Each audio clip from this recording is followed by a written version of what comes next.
Good evening and welcome to the June 6, 2017 Glendale City Council meeting being called to order at 6:35. May I please have the roll call? Council members Agajanian. Present. Devine. Here. Najarian. Here. Sinanian. Here. Mayor Garpetian. Here. May I please have your report? If we should lead with the flag salute, followed by the invocation, and then we will follow with the report. Please rise. Thank you for giving me the opportunity to do this flag salute.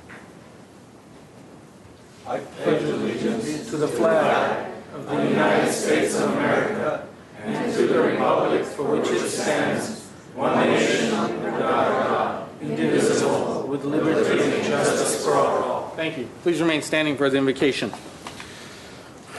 Earlier last week, I had the occasion to hear from a resident who did not think much of my prayers at our city council meetings. But in fairness to her, she wasn't directing her criticism towards me, as she did not think much of prayer in general.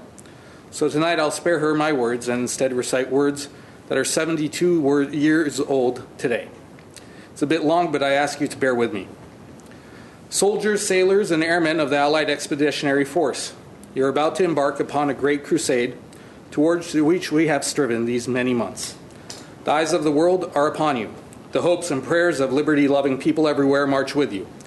In company with our brave allies and brothers in arms, on others' fronts, you will bring about the destruction of the German war machine, the elimination of Nazi tyranny over oppressed peoples of Europe, and security for ourselves in a free world. Your task will not be an easy one. Your enemy is well-trained, well-equipped, and battle-hardened. He will fight savagely. But this is the year 1944. Much has happened since Nazi triumphs of 1940 to 41. The United Nations have inflicted upon the Germans great defeats in open battle, man-to-man. Our air offensive has seriously reduced their strength in the air and their capacity to wage war on the ground. Our home fronts have given us an overwhelming superiority in weapons and munitions of war and placed at our disposal great reserves of trained fighting men. The tide has turned. The free men of the world are marching together towards victory. I have full confidence in your courage, devotion to duty, and skill in battle. We will accept nothing less than full victory. Good luck, and let us all beseech the blessing of Almighty God upon this great and noble undertaking. These were the words read by Supreme Commander of the Allied Forces, Dwight D. Eisenhower, to the soldiers from the Allied units before they stormed the beaches of Normandy, France. And I'm sure that before many of those young men stormed into that hellfire of bullets and death, some of them did not believe in prayer as well. And those who did before probably believed in it less after that day was over. But regardless of their religious bent, or race, or nation, or creed, the nearly 5,000 Allied lives that perished on that beach that day in that cause of freedom all did so that we can stand here in this evening, in these chambers, and agree to disagree. That's all I have to say tonight on the anniversary of D-Day. May their memory never be forgotten. May their sacrifice never be in vain. Amen. Amen. Thank you. What is next? The agenda for the June 6, 2017 regular meeting of the Glendale City Council was posted on Friday, June 2nd, 2017 on the bulletin board outside City Hall. Okay, and next? Next is presentation and appointments. 3A is agenda preview for the meetings of Tuesday, June 13, 2017. Mayor Garpetian, members of the City Council, for June 13th, 2017, for the Glendale Housing Authority to commence at 3 p.m., we have one business agenda item, Director of Community Development. This is regarding the Housing Authority execution of an amended and restated letter of loan commitment and related resolution of appropriation with LNC Housing Corporation and National Community Renaissance of California for a proposed affordable senior housing project on the land at 5th and Sonora Avenue. We also have a Glendale Housing Authority meeting to commence at 6 p.m. Director of Community Development. This is regarding the housing budget adoption as well as a contract with KBB, and it's an extension of the contract. that evening for the council meeting. We have a number of consent items: city attorney, software maintenance, support, and application hosting for the city's liability claims processing system. City attorney, this is the annual excess insurance policy renewal for fiscal year 17-18.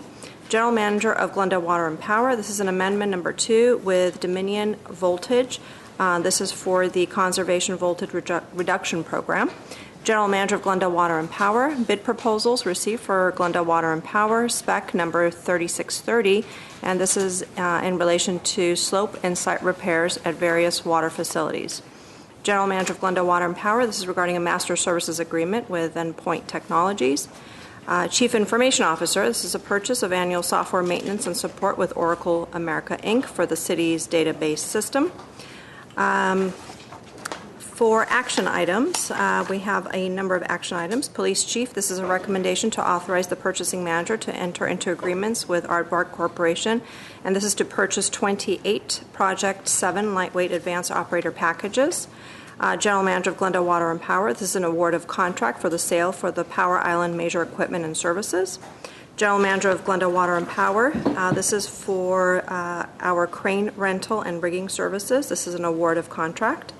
Director of Finance, our adoption of the fiscal year 2017-18 budget will be that evening, and it includes the fee schedule, as well as the establishment of new classification, as well as the establishment of the Section 115 Pension Rate Stabilization Trust. Also, Director of Finance, this is the annual Glendale Water and Power transfer. Director of Finance, adoption of the city's 2017-18 GAN appropriations limit. City Attorney, we have the Burbank, Glendale, Pasadena Airport appointments. And that concludes my report, Mr. Mayor. Thank you. And what is next? 3B is a 30-year service award for Public Works Assistant Integrated Waste Administrator, Michael Whitaker.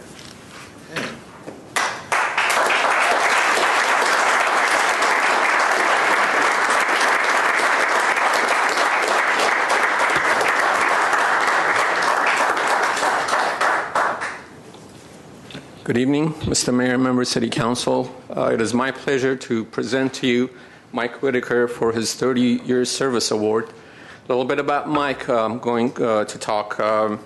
He was born and raised in Fort Smith, Arkansas, in a very big city with a population of 72,000. He is the second of 4 children. He grew up with 3 sisters. He has his own 3 grown children, Sarah, who lives in Alabama, Sean and Danny, who have successful careers and live in New York City. But his pride and joy are his 4 grandchildren. He is absolutely adored them. He always talks about them. He knows every detail about what they do, what they plan to do, and where they are every day of the year. But the best thing that happened to Mike was in 2012 when he married charming Leanne Kirby, who's in the audience. Yes.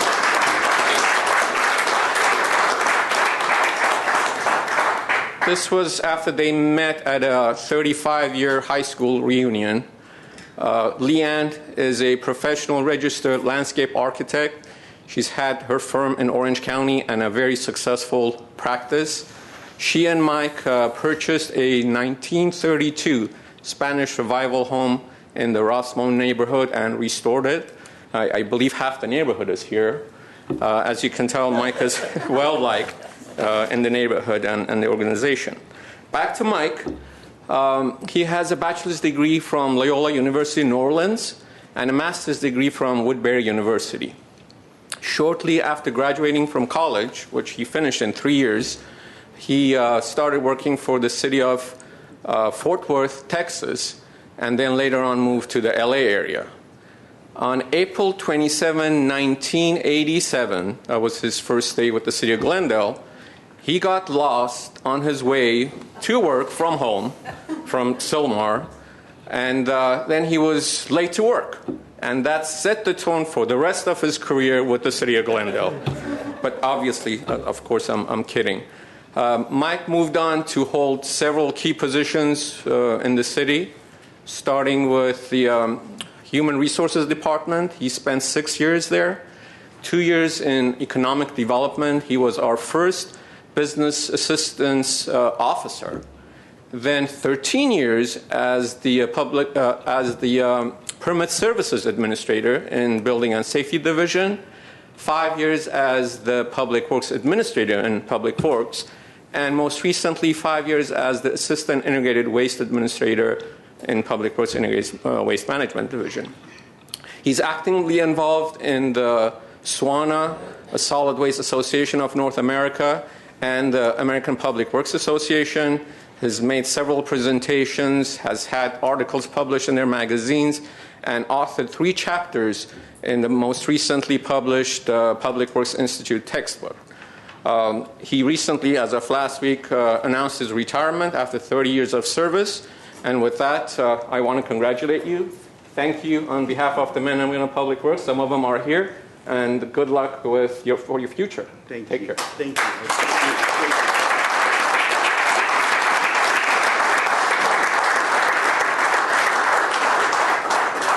I'm so pleased that in 1987, then Human Resource Director Jack Hoffman said to go west, young man. And it was the only good advice he ever gave me. But I did take that. I had the good fortune of hiring Matt Doyle.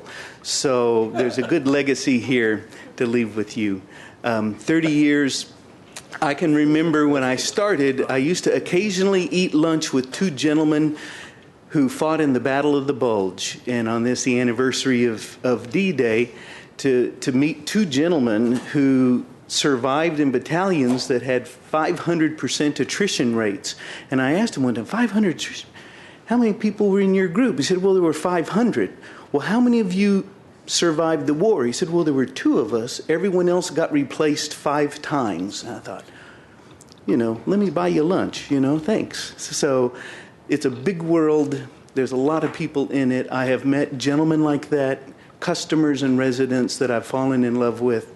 They didn't always fall in love with me, but I tried my best to represent you, to represent our managers, and to do what was right in the community with the residents and customers. It's been a privilege and an honor. I wouldn't trade a year of it. Now, some were better than others, but I wouldn't trade a year of it. So thank you for the opportunity to live and work in such a wonderful community. Thank you.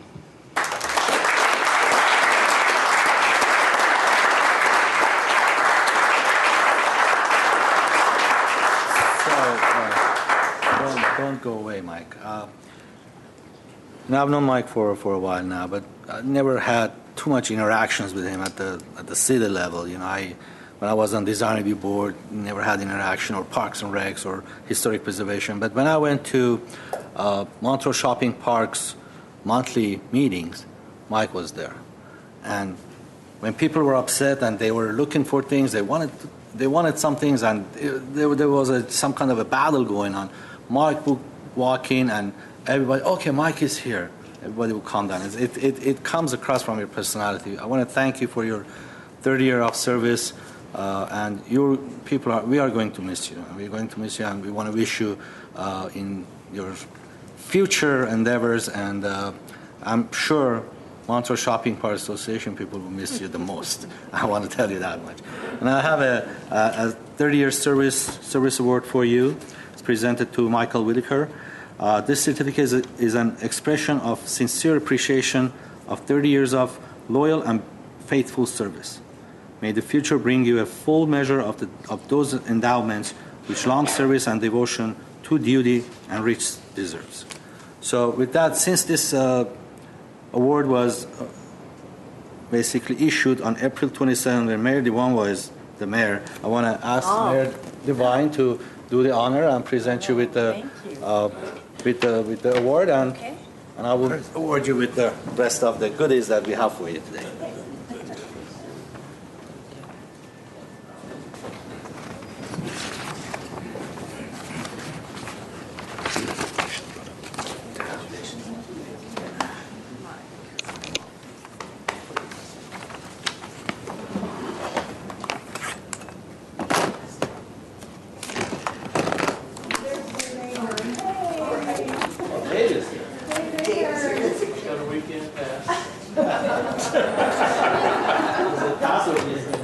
thankful for his.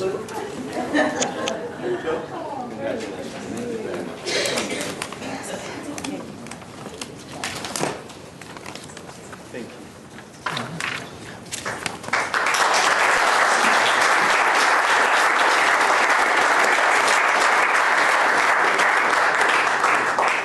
Okay, what is next? Mr. Mayor, next is consent items, including minutes following a routine and may be acted upon by one motion. Any member of council or the audience requesting separate consideration may do so by making such request before a motion is proposed.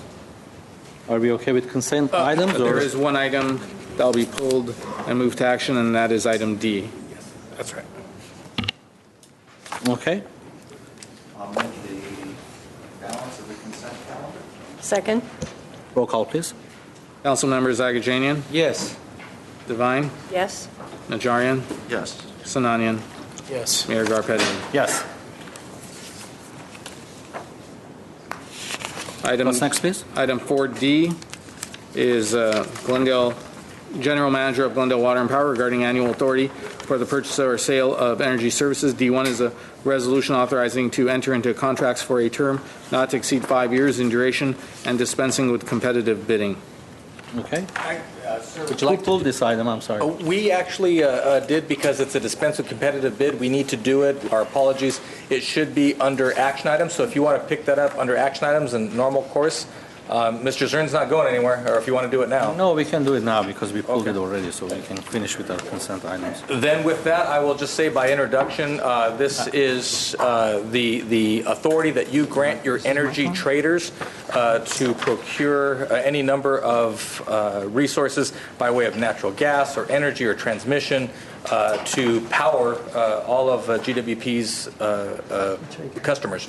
It's a D. So with that, Steve, just give a quick overview. Yeah, Mr. Mayor, members of the council, this is the annual authority that you give us. It's a little bit unusual in what we do in that it can't follow a traditional bidding process because most of the trades that we make are within 15-minute increments an hour, certainly a day. So those are difficult to bring back to council. However, with that said, there is an overriding policy that the council approves, and that's the energy risk management policy. I bring that back to you each year.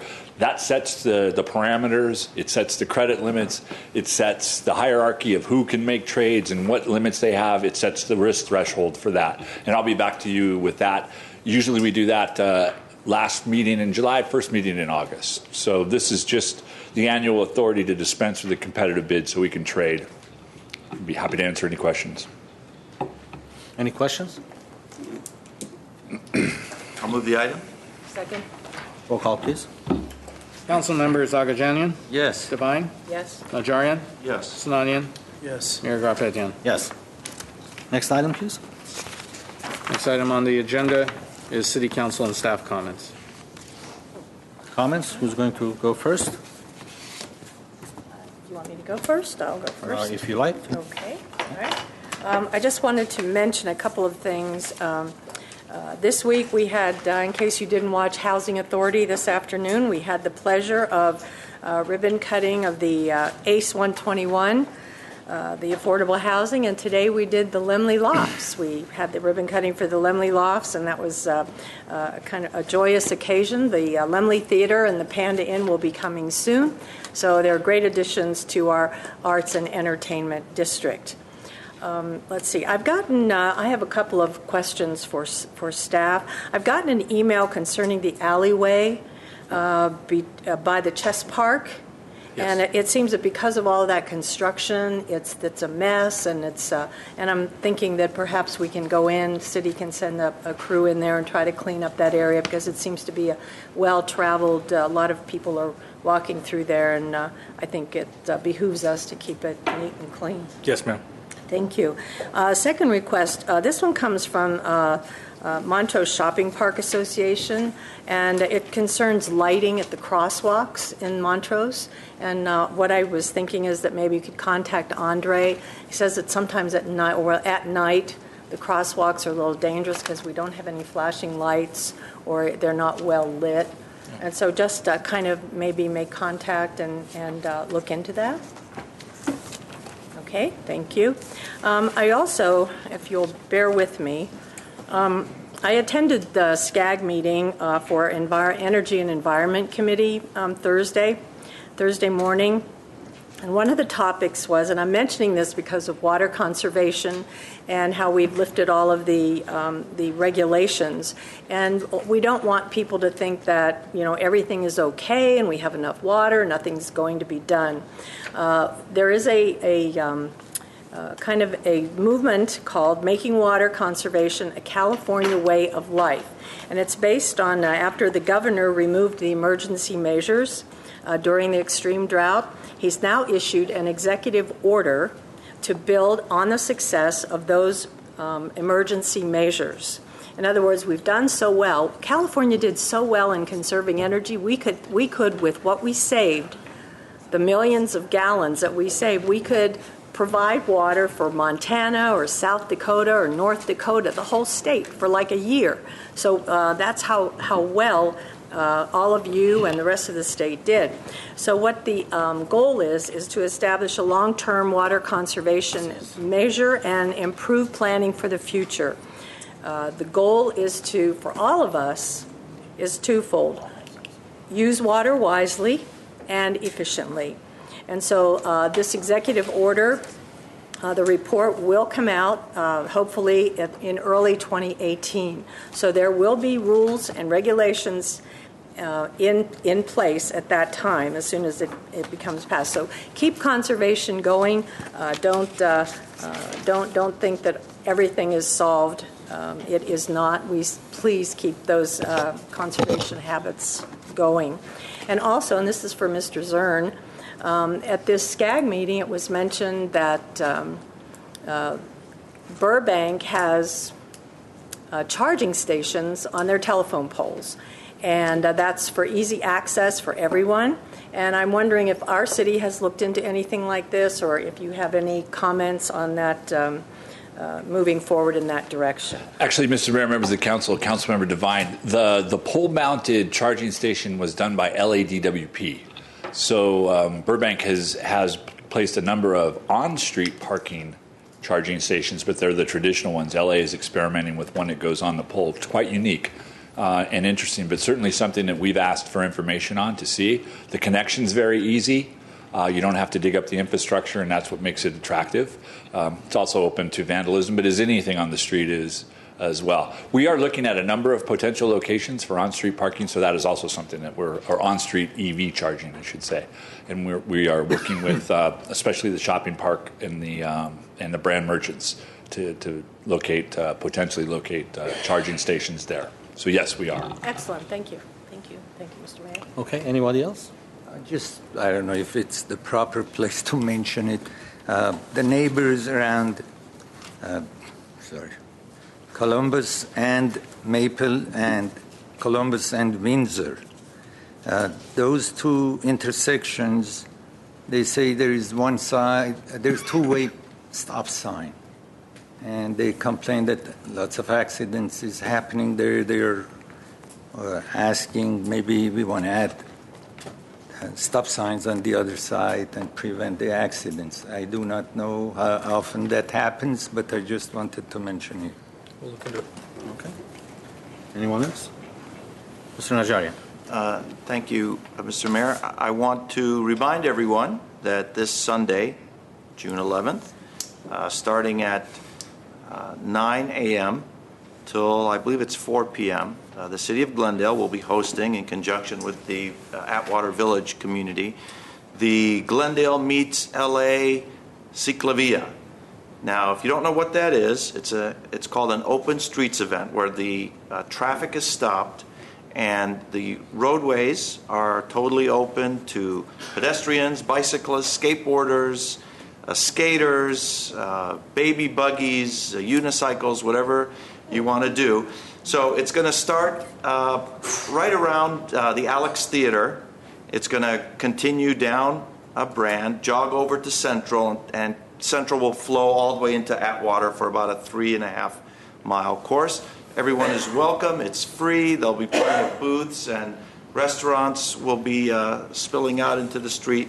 So it's a really fun event, and the point is to get people outside, to get families together, to see what it's like to ride a bike and reacquaint yourselves if you haven't been on a bike lately. it's a very great event. We'll be giving some speeches around 8:30, 8:45 in front of the Alex. But that's not the fun part. The fun part will be actually getting on the roadways and cycling down to Atwater and back again for a great time. The other thing I want to mention is it's been covered in the papers, and we discussed it last week when we had a special meeting with the county supervisor. But the Metro Board, during their last meeting in May, voted finally to kill the 710 tunnel. The threat of the 20,000 plus semi-trucks barreling down the 210 through La Crescenta, the Glendale portion, the unincorporated portion, La Cañada, has been lifted. We're hoping now to work with those other cities to obtain some transportation relief, perhaps sound walls for those areas that have been waiting for them for so long. But the 710 is dead, and ding dong, the witch is dead. We can move on to productive ways now for helping our communities with transportation issues. When is the funeral? Okay. Last week, or I think that was last week, President Trump indicated the intent to exit the Paris Accord, which was headline news for a while. And I don't think I'm the only one who's concerned with that. And there's an initiative out and about whereby United States cities are adopting the Paris climate deal as a symbolic gesture of their own commitment to clean ecology and leaving a clean earth for our children. So I wanted to see if any of my colleagues would join me in perhaps joining this initiative called Mayor's National Climate Action Agenda. Absolutely. Thank Actually, you. I was going to suggest the same. So I'm Good. on board. So if we can have staff bring that back ASAP, so that we can make a decision on that. Thank you. Okay. Anyone else? No? Well, I just want to mention two events. Glendale Police Department's open house. It was a great success. A lot of people came. I think over 2,000 people visited the Glendale Police Department, and it's a great event because we are the Beverly Bells. Welcome to the 75th anniversary of the Glendale City Hall. I think a little too early. A little too early. He's very excited. Trying to jump I know you're really anxious, Mr. But also the 75th anniversary of the City Hall, which was at the same time, was a great success. We were very proud of our City Hall, and we celebrated its 75th anniversary. So, 3, 2, 1, Ready? action. Can we cue it up? Hi there. We are the Beverly Bells. Welcome to the 75th anniversary of the Glendale City Hall.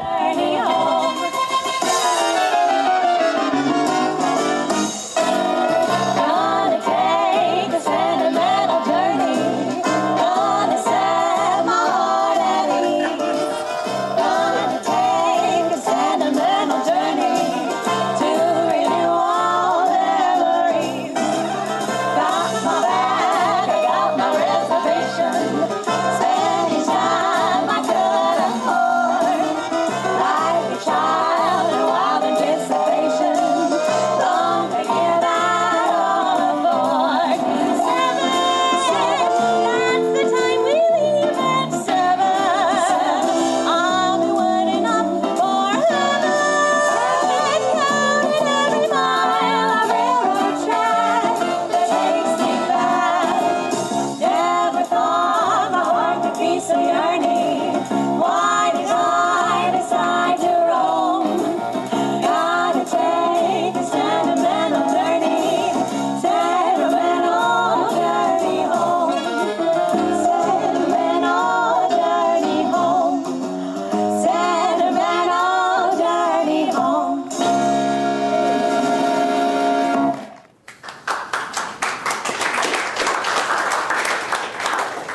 That was nice. Thank you.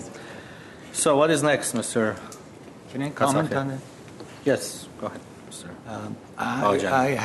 I'm thinking about the timing of when 5 council members and a senator, we were on the stage, and there were about 5 people below the stage. So I think when we are doing this at summer, maybe we have to do at a later time to have more people there.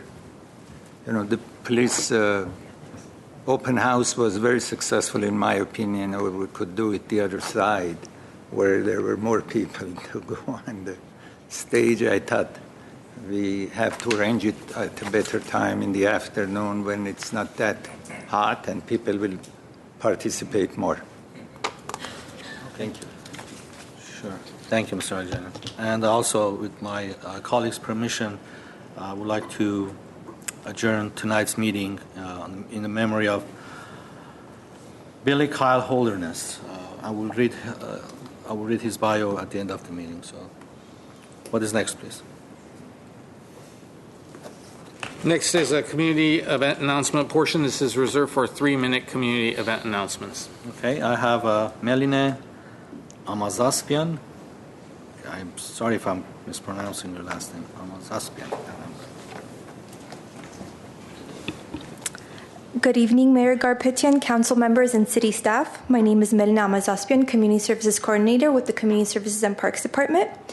I am a member of the Summer Concerts in the Park Committee, and I'm here today to inform you and our guests attending tonight's meeting or watching from home of our free program, which is our Summer Concerts in the Park. Summer Concerts in the Park series is organized by the Community Services and Parks Department. It takes place every Wednesday evening at the north end of Verdugo Park from 6:30 p.m. to 8:30 p.m. The Summer Concerts in the Park series runs from July 5 through August 9. The concert takes place again at the north end of Verdugo Park. Our last concert is sponsored by the Office of the LA County Supervisor, Catherine Barger of the 5th District, and LA County Arts Commission. Additional event sponsors include Super King Markets, Neptune Productions, LA Print House, Kona Ice, and Maruchan Ice Cream Distribution Company. One band is featured each night. The first concert will feature the Verdugo Swing Society, followed by Bobby and the Gypsies, who may actually provide us with a special surprise guest that evening, which is Mario Reyes from the Gypsy Kings, which is a world-renowned band. When is that again? It's not a surprise anymore. That will take place July 19. July 19. Okay. So we're hoping we do get him. Country music night? July 12. So following the Bobby and the Gypsies, we're having Country Nation U2 Experience, which is a U2 tribute band, The Reflex, and we close the series on August 9 with Orquesta Charangoa. This year's bands will be playing various genres of music, including music from the 50s, 60s, 80s, country, again, a YouTube tribute band, Latin salsa, Catalan rumba, and flamenco. We would love for everyone to come out to the parks, enjoy live music, make it a picnic day with friends and family, and enjoy the cool summer breezes of our summer concerts in the park. Thank you, and I'd be glad to take any questions. Any questions? Sounds good. Thank you. Thank you. Next speaker is Mike Mohill, followed by Tamara Sovserian. Movsesian. I'm sorry, Movsesian.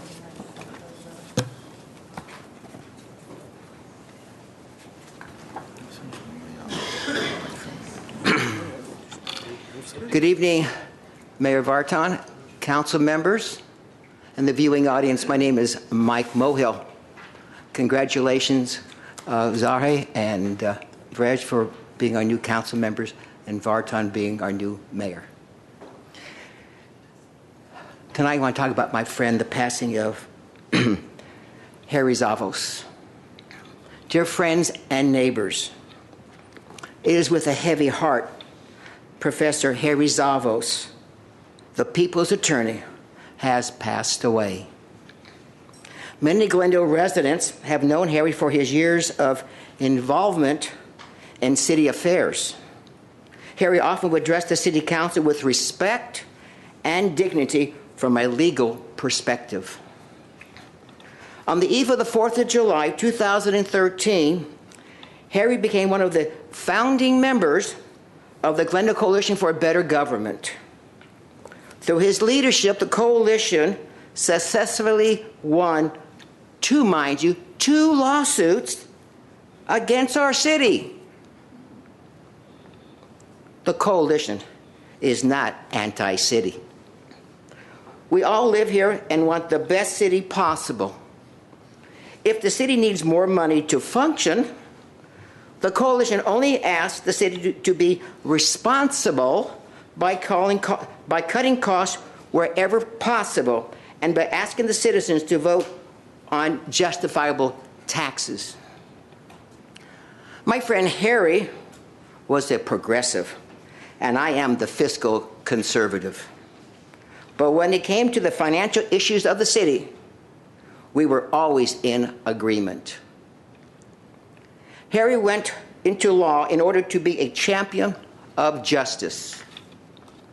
Harry's guidance and passion for life affected many. He will be sadly missed. In a recent article in the Glendale News Press, the city of Glendale reached a settlement of $1.1 million with the Wilhelm Financial Services. Before our city council approved the faulty water rates in 2012, concerned citizen and the people's attorney, Harry Zavos, told council members the Wilhelm calculations were flawed and could not be trusted. Upon knowing his life was short, Harry asked, instead of sending flowers, please donate to the Glendale Coalition for a Better Government, an organization about which he felt great passion. Goodbye, my friend, Harry, the people's attorney. Bye now. Thank you. Thank you, Mr. Moore. Yes. Mike, I'd like for you to please extend my condolences to his family. He was a very kind man. Thank you. Mr. Agajan? I knew Harry Zavos for 25 years.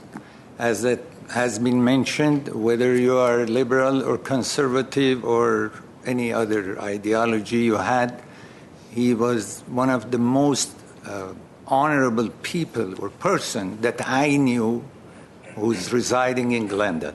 Regardless, he would express his feelings. He, cared about this city, and I'm really sorry seeing he passed away. Thank you. Mr. Mayor, I would also like to add my sincere condolences to Harry's family and friends. I absolutely agree that Harry Zavos was a man of great integrity and believed in law and justice, and everything that he did came out of his conviction for the truth of it, and he pursued his goals accordingly. So I think overall his death is a great loss to the city of Glendale, and he will be mourned. Thank you. And Mr. Moy, can you tell us when is the funeral? Saturday. Saturday at 10 o'clock? Okay. It's St. Sophia Santa Sophia Free Church on Normandy. Thank you. We'll keep Harry's family in our thoughts and prayers. Thank you. Okay. Ms. Mosesian, Tamara Mosesian.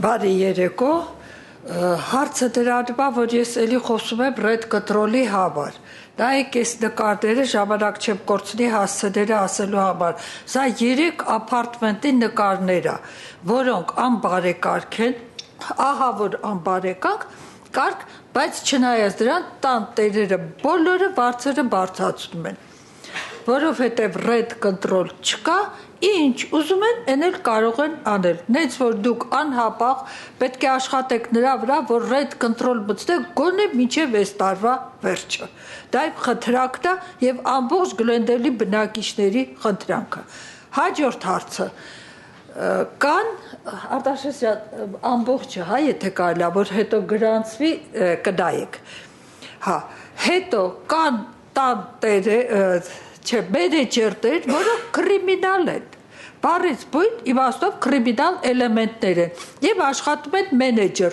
Վախացնում են տան ապարտմենտների ապրողներին, ովքեր վարձով են ապրում, սսկվեք, սուս մնացեք, թե չէ կսպանեմ, ես կգնամ բանտ կնստեմ։ Այդ ինչ խոսալու ձև է։ Եվ հաջորդ հարցը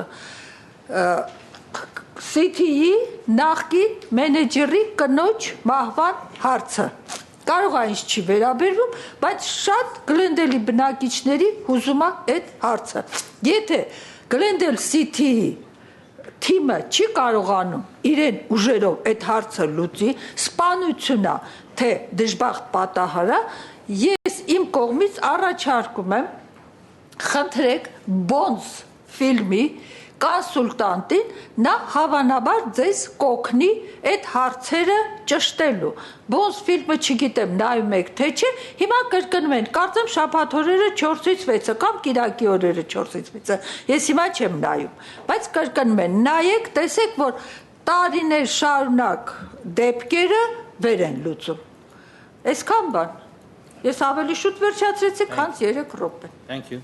Շնորհակալություն։ Next speaker is Sam Burgess.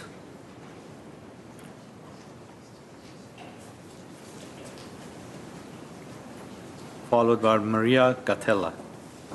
Good evening, Mr. Mayor, City Council members. My name is Sam Burgess. I live in the city of South Pasadena, and I was born and raised in Northeast Los Angeles. I began speaking out against the 710 freeway 43 plus years ago. I'm here this evening to thank the city of Glendale and specifically Mr. Najarian for their work on the 710 issue.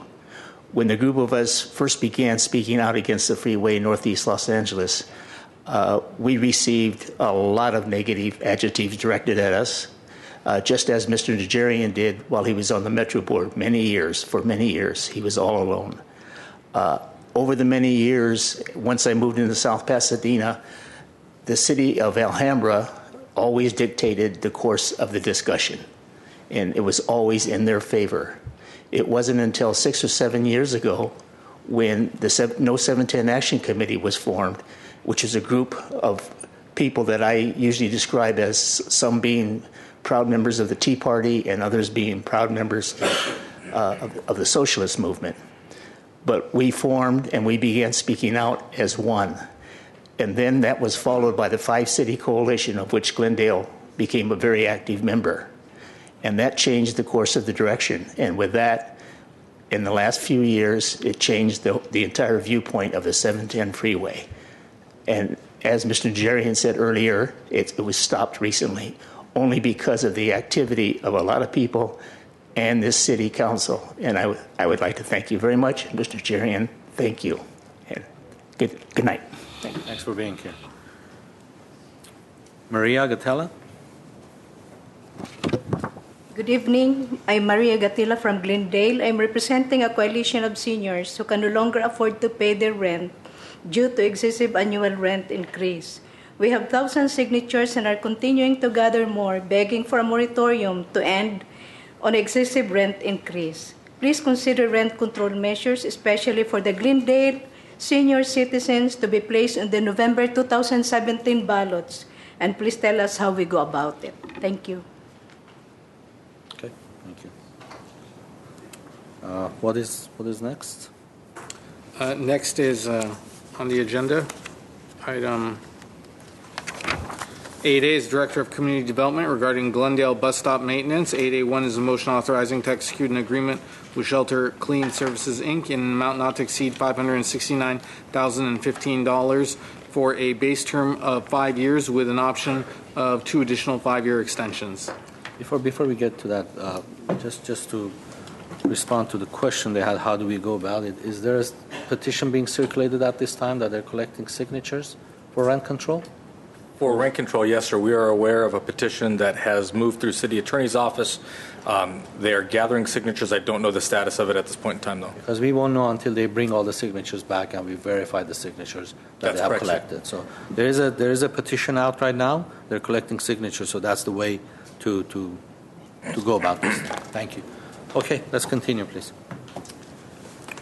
Yes, Mr. Mayor. This item that is before you is a reflection of really council's direction to try to maximize the utility of the full-time equivalent staff. And as that occasionally can mean contracting out certain services, we are looking at a request for proposal process that was executed by the transit and mobility staff for the cleaning and maintenance of bus stop facilities. This activity is paid for through transit funds, had been handled by the neighborhood services staff, but as they have been repurposed to really focus on code enforcement throughout the city, the idea was then to take this service and outsource it to a third party vis-a-vis an RFP process. So we'll call up our transit manager, Catherine Engel, have her walk you briefly through the RFP process, where we did receive 2 different proposals after a rather extensive evaluation process, make a recommendation to you here tonight. Catherine? Thank you, Mr. Mayor, members of the council. As Mr. Ochoa indicated, years past when bus stops only had a pole and a sign, it was really easy to maintain them. But over the years, we've added a lot of furniture and specialty activities at those bus stops that have caused the maintenance to be a lot more complicated. We have had city staff service those bus stop or service cleaning in the past. It's been kind of hit and miss and mostly reactive instead of proactive. So as staff has been assigned to other activities or we've lost them through attrition, it gave the city an opportunity to really go through a process to create a comprehensive bus stop maintenance program that would increase the quality of service but also reduce our overall costs.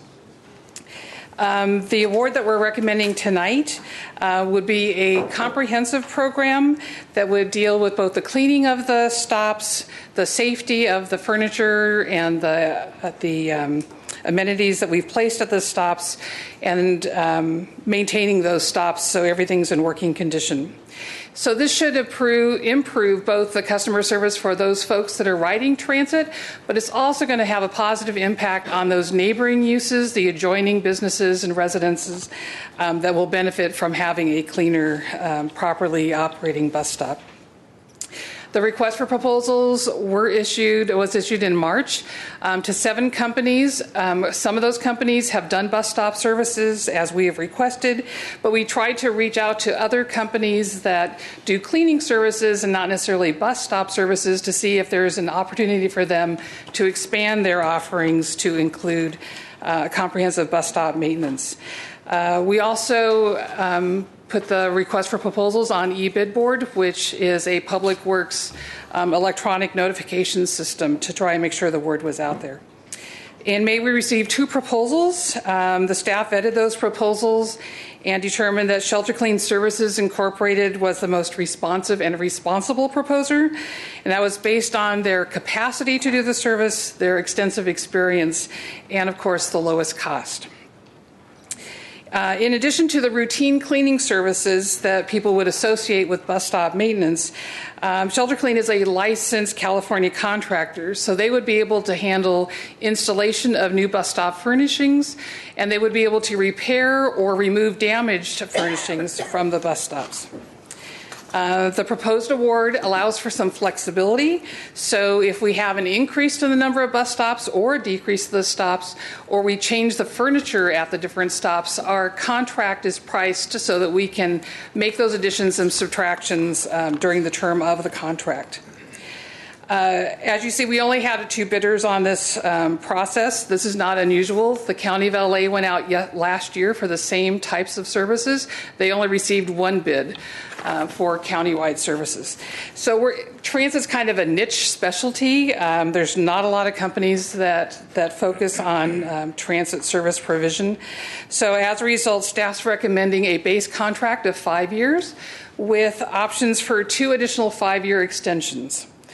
So if at some time in the future the council would like to go a different direction, there's other opportunities that arise, we could choose not to implement one or both of those options. Or if something totally is different, want to go a totally different direction, we could terminate the contract or the agreement for our convenience with a 30-day notice. So we have lots of flexibility in the award of this contract that would change with us over time as we make improvements to the bus stops. I'd be pleased to answer any questions you might have. Councilmember Levi. I have a question. First of all, how many bus stops do we have? We have 340 in Glendale. There's about 540 in the total Beeline system. 540? So we're only going to be addressing the stops that are located in the city of Glendale in this So contract. would that be the 340? 340. And you mentioned removal and installation of furniture, et cetera. Is that included in the price, or would that be an extra? That is included in the pricing that we have in this contract. Unfortunately, we have cars that don't stay on the street that sometimes travel on the sidewalks, and when furniture is damaged, a lot of times in the middle of the night we have to go out and pull that furniture off for safety reasons. So this company is set up with a capability for 24-hour response. Thank you. Councilmember Aljanian.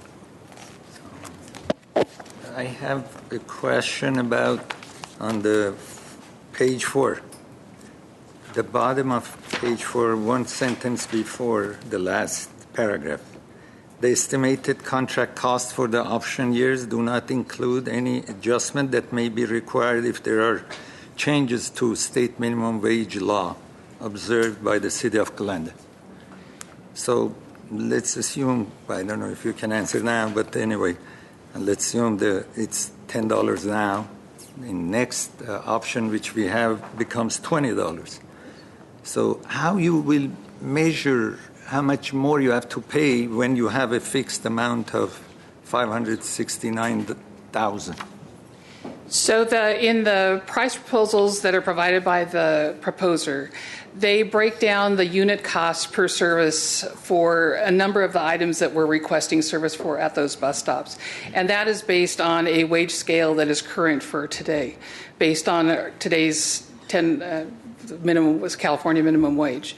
And the city has adopted is following California's adopted minimum wage. If the city happens to go and select its own minimum wage requirement, or the state changes, it gives us an out in the contract. We work with the city attorney's office to have an out in the contract that we can renegotiate their fee based on a change to the minimum wage. It actually opens a contract for just that discussion. Okay. So your contract specifically says what you are paying for? Yes, based on the hours which they're going to work. So you know how many hours they're going to spend to... No, it is based on their fee schedule that they provide as part of their bid that is incorporated in their contract. Okay. The other question, of course, this is not important. It says this is a California company. Do you know if they do clean bus stops in any other places? So there is a parent company back east that is a parent company for equipment and insurance, where they have all these independent operations have banded together for some value in a cooperative purchase for insurance. So the big company has lots of projects all over the country. The company that is our direct supplier here in the Los Angeles area has been here in Los Angeles for probably 30 years, and operates out of Sun Valley.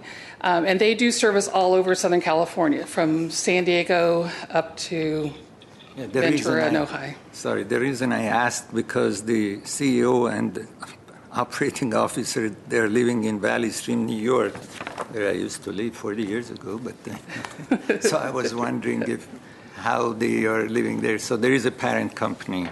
Okay. Yeah, and the parent company is just for the overall corporate provision for insurance services and for fleet purchases. Thank you. Any more questions? Councilmember Sinani. Yes. So this contract doesn't address the issues of providing cover, right, shelter to all those bus stops that don't have one. Mr. Mayor, Councilmember Sinanian, the staff will come back to you later this summer with a plan, hopefully, as to how we're going to increase bus shelters in the city. We're currently having discussions with Outfront Media because their first option to their contract will come up this next fall or this next year. And so we wanted to start that discussion to see what else they would be willing to come to the table on for providing that shelter capital. So that will determine kind of how we go or what our path is going to be forward. Okay, so that's going to come in the fall. Right. So this is just maintenance, keeping the light bulbs working and the surfaces clean. If assuming in the fall this comes in front of us, the issue of the covers, the shelters, genuine shelters for bus stops, that comes and we approve it, the maintenance contract doesn't get impacted by it. It's not going to impose an additional obligation on them or an additional cost on us as far as maintenance is concerned? Depending on what unfolds with Outfront Media, if they pick up additional shelter locations, then those locations will transition from maintenance from the city contract to the Outfront Media contract. We have 70 shelters here in Glendale currently as part of the Outfront Media contract that they have a company that cleans it. It happens to be Shelter Clean also that is cleaning those. So our contract allows a unit price. So if a bus stop that currently has a bench turns into a bus stop with a shelter under that Outfront Media contract, we have a unit price that we would withdraw from their work order, and so we wouldn't get charged for that cost. And if we go in for bus stops that only have signs and poles and we add a bench, then we have a unit price of what it would cost to clean that upgraded stop. So as the furnishings change here in town over time, the contract will allow us to adapt to whatever those changes are, whether it's up or down, based on those unit prices. Okay, so we've thought about this. Yes. Question? No. I have a couple of questions. So we have 340 bus stops, and how often do they clean it? What's the schedule on cleaning those? Currently, there is no schedule to clean them. So nobody's cleaning our bus stops today? We just... Currently... This is a new contract that we're... Yes, that we're replacing where we did have city staff servicing stops. In the past, historically, it was a once-a-month trip, no matter whether it was a residential stop with just a sign and a pole or a downtown shelter with benches and trash cans and a lot of use. So are we going to have a schedule according to the location, or how would that work with this? Yes, so in the request for proposals, the stops are categorized depending upon how much furnishings they're there and also what that use of that bus stop is. So at the corner of Broadway and Brand, we have one bus shelter, but we have 1,000 people. So that's going to get cleaned on a daily basis. Other places that have less impact, it may have a shelter, but it has less traffic. So Verdugo and Chevy Chase, it will get cleaned every 2 weeks. So we've evaluated the demand for the use of that location plus the furnishings that are there, and that will drive how frequent the service will be. Okay, and the 5 years term, you said there's a clause, there's a section in there that you can cancel with 30-day notice with no reason, or you have to have a reason? No, that's correct. The city attorney can weigh in on that, but we can cancel for our convenience. I think 5 years is a long time to have a contract with one company. I think it should be like 3 years, and then 2 options. And the options are up to us to extend, right? Not to the... Typically in the past with transit contracts, if the council approves tonight that contract with those options, if the provider is doing a very good job on the services and the city is happy with those services, then staff has extended those options as part of your approval initially for that contract. Like I said, if they are not performing, then staff can recommend that we don't continue on with one or either of the options. Or if enough things change and technology changes enough, we could say, hey, we're going to go back out to bid again. What? I guess the question is, we have the option to extend or not to extend. Yeah, but the city has the option. Yeah, but you wouldn't know about it. It's just the staff will extend the contract without... No, I know, but I don't want the contractor to have the option. So, I mean, I'd direct you to the second alternative in the staff report, where the council can do something other than the 5 years to a term other than what's being recommended by the staff. But I will tell you that given the annual size of this contract, $115,000 to replicate the RFP, the extensive RFP process on too regular of a basis, then becomes a little bit of a drain. And so to the extent it is 5 years, I grant you that is a little bit longer period of time. We were careful to include the termination for convenience in case council members got those emails to say that they just are not doing a very good job, which is hard to envision considering now we do it as catch as catch can. But if that were the case, we could terminate for in a lesser period of time. That said, you do have the alternative option under Alternative 2 to do something less than the 5 years. Right. But as far as the RFP, you don't have to issue an RFP. You have 2-3 year option to extend it, so you don't have to issue an RFP in 3 years. Certainly. So, and I think it has to come to council even if it's on consent calendar when it wants to be renewed. So that would be my thing, to have a 3-year contract when it wants to be before its termination. When you want to extend it, I personally want to know about it. So will come back to us as a consent calendar. If there's a question or an issue, we can bring it up. Then I would recommend to you Alternative 2 in the staff report. Yes. Well, Mike, may I have a question?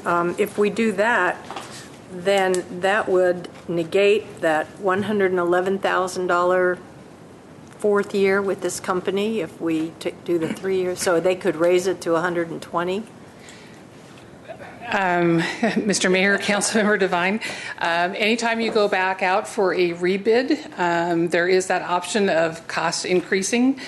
We have built into the pricing right now a 3% increase year over year to accommodate any CPI adjustments and anything else that kind of comes up as part of that change. So the company would absorb that. So I think it is, as it's presented, is a pretty lean, mean, straightforward contract. I don't think we'll get better pricing in the future unless economically, we have either a lot more bidders in the market or folks are really desperate for work. Thank you. Mr. Mayor, I want to offer that we leave it to 5 years, after 5 years to come for approval again. This way they don't have to go and renegotiate everything. We keep it for 5 years, after 5 years to come. They don't have to go, okay, Otherwise we'll impact on the prices maybe. No, it won't be. If you go 2-3 years, they may say maybe it's not worth it. I want 125,000 or 150,000. No, the first 3 years, then if they want to extend it, you don't have to go to an RFP again to get new bidding. It will be in your contract right now. The prices are in your contract.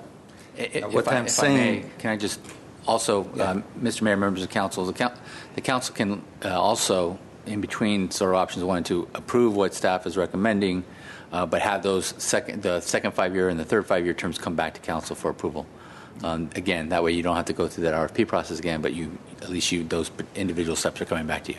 That's just another option. There is no second 5 year. I think 5 years is too long of a contract for any contract that we do, and we had some discussions on that. So 3 year with 2-3 years options, and the options before it gets extended, it will come back to council as a consent item. So we will know about it, and you don't have to pull an RFP on that at that time. You don't have to issue an RFP so they will increase their prices. You're not getting a new bid at that time. You're getting it's instead of 5 years, it's 3 years first, and 2-3 years. But let's ask the city attorney if we do that, then they would not have an option to raise the at this point it's up to the council. I mean, the only thing we obviously would have to go back and talk to the contractor to see what they're amenable to. They have to renegotiate the contract. So that's why let's leave it for 5 years, and after 5 years to bring it back. I'm not vote against that. So this way will be faster, and they don't have to go back and forth. Okay, if you make it 3 years, you have to go back and renegotiate your pricing. Well, in the request for proposal, Mr. Mayor and members of the council, in the request for proposal, we indicated that the terms of the contract, that would be a 5-year base term plus the 2 5-year options. So I'd have to defer to the city attorney's office if we can negotiate, or if that precludes or how that alters the negotiation if the base term is less than the 5 years. And they got offer from 2 different companies, so they have to go back to both of them now. Then why is the option 2 here?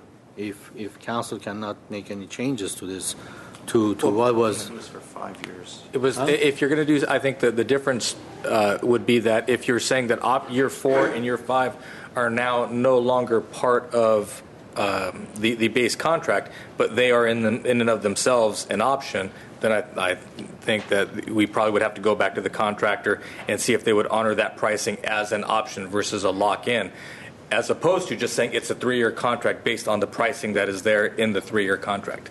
That's, at the end of the day, this is a $100,000 contract for a service, so I think you want to make sure you're getting best value, but to Mr. Agajanian's point, I also think that there's the cost efficiency in terms of how we administer the contract. Okay.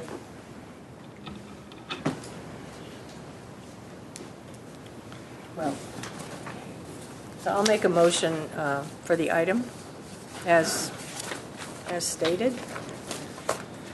The motion, as proposed by staff, that's your motion? As proposed by staff, yes. It's 5 years plus 2 5-year options. Right. And these options will come back to council, right? Yes. It won't be done on staff level. If that's part of your motion, we'll do that. Yeah, that's part of the motion. I will vote for that, but not other. I second. With that amendment. With that amendment. Friendly amendment. Friendly. All my amendments are friendly. Roll call. Roll call, please. Council members Agajanian, Yes. Devine, Yes. Najarian, Yes. Sinanian, Yes. Mayor Garpetian. Yes. What's next, please? 8B is Director of Community Development regarding proposed amendment to Glendale Municipal Code Chapter 4.52 pertaining to sale or lease of city-owned property for purposes related to the city's economic development program. B1 is ordinance for introduction.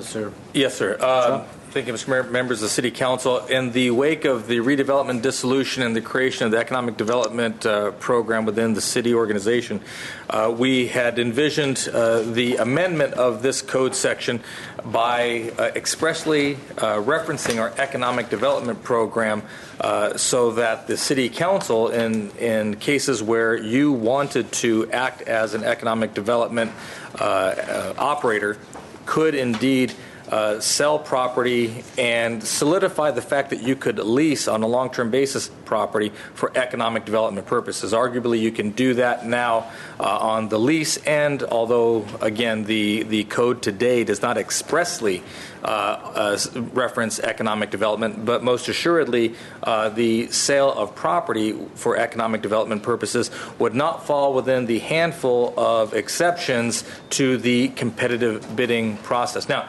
you would say, why would you want an open competitive bidding process when it comes to the sale of property?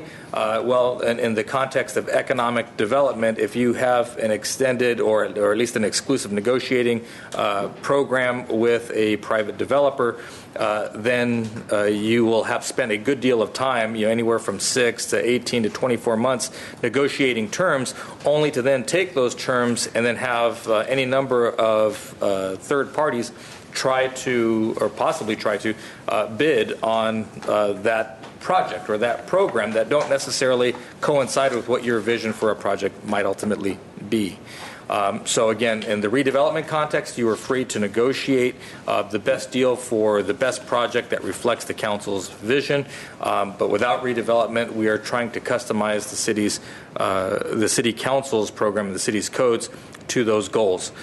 In terms of safeguards, to make sure that the sale of property is something that does reflect not just the council's vision but the community's values, understanding that all of these actions would have to be approved by the council in a public setting like this And also pursuant to City Article 6, Section 15, would require 4 votes of the City Council for either the lease or the sale of property. For the sale. For the sale, I'm sorry. For the sale of property and up to and including for economic development purposes. So with that, we would ask that you consider this, discuss it, and introduce it, understanding that the vote would be next week. What last sentence? The vote would be next, so you introduce it on an ordinance, and then it gets voted on the following meeting, and then effective 30 days thereafter. I have problem with this I've been here for a very short time, but I never seen a summary and background to be shorter than ordinance. I mean, this ordinance is longer than summary and background. So I have a problem with that. And because of my nature of my job, I had to review and report similar ordinances and summary and background. So I have to say, I don't remember ever I seen in the past that summary and background was shorter than ordinance.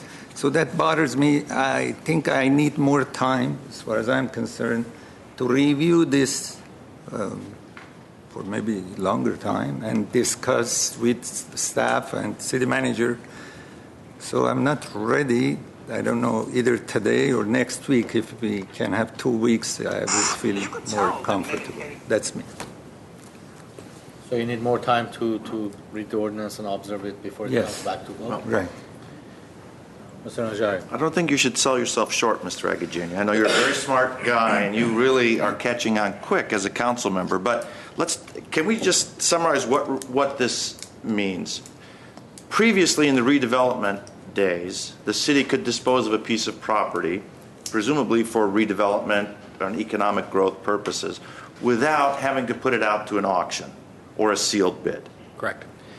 And we saw maybe 3 or 4 years ago when the city tried to dispose of a piece of property. I think on Gladys Drive there had been that landslide, and was it Glenmore or one of those other streets, a few properties, and the city put it up for open auction. I think Artie was the auctioneer. That's correct. During that time, and someone bought it. So what this ordinance will do will be to permit the city, for furtherance in one of the addition, and there's about 5 exceptions where we can do it currently without an auction, but we're adding another opportunity or another exception, and that is for advancing the purposes of economic development. Is that correct? Yes, sir. And and all this, the lengthy ordinance that Mr. Agajanian refers to, I think, is the attachments that describes the city's economic development program, which makes sure that when we call it economic development, that it fits into the criteria that we put here. Yes, sir. I would direct your attention to paragraph 6, and then under section 4.52.050, section B, and then 4.52.110 in addition to section A, which together represent 3 paragraphs. And in addition to that, those rather narrow exceptions to the open bid or public auction process, any approval would require 4 votes, which is the highest for sale, which is the highest level of voting majority that the council currently has to deal with. Yes, sir. So that's an additional safeguard to make sure that there's a supermajority of council that believe that what's being done is a sale of a piece of property is not only necessary, not only meets the economic development needs, but is at a price that is fair to the city. Yes, sir. Okay, so that's what we're talking about as we discuss this, and as we perhaps the public reads through this stuff and gets into it. But that's what we're talking about today. Understanding that by doing this today, you're introducing, by voting next week, it would be the approval of this ordinance, and understanding that with all of that, you're not approving any sale whatsoever as part of any of these actions. Right. This is just a general framework for which future council decisions are bracketed, are framed by. Councilmember Devine. Well, I think this amendment just gives us more flexibility in our negotiating apparatuses. I would like to know, though, and this is a safeguard, where is it stated in this ordinance that City Council needs a supermajority vote, 4 votes in favor? I just want to make sure it's in here somewhere, if you can point that out to me. Yes, ma'am. When you look at the item in your staff report that says Chapter .52, Sale of City's Real Estate Property, and the note that is there refers back to the city charter. That authority is vested you in the city's charter, Article 6, Section 15. Can you see that one there? It's in the attachment. There you go. The attachment, yeah. The attachment after the actual ordinance. This is something that's not just locked into code, it's locked into the charter. So going from the 4-member supermajority is not even something that the council could vote to do. It would take a vote of the people to do. Okay, all right. Thank you. Yes, ma'am. Okay. I have a couple of questions. Just referring to this? Yeah, charter. So basically, this is a vehicle that the authority that we lost by losing the redevelopment agency is we're getting that power back, basically. Yes, sir. And can you explain the chapter 2.3 of the chapter? I mean the 2.3 of it says. Without public bidding, when the disposition is found to aid the purposes set forth in Chapter 2.3. Yes. Can you explain what the chapter? So when you go to Title II, also in your staff report here, Title II Administration, it's right before the section on 4.52.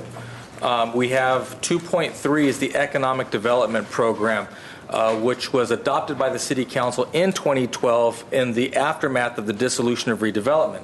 So 2.3 is made up of 4 different sections. The first section is the purpose, the second is the findings, the third is the authorized activities.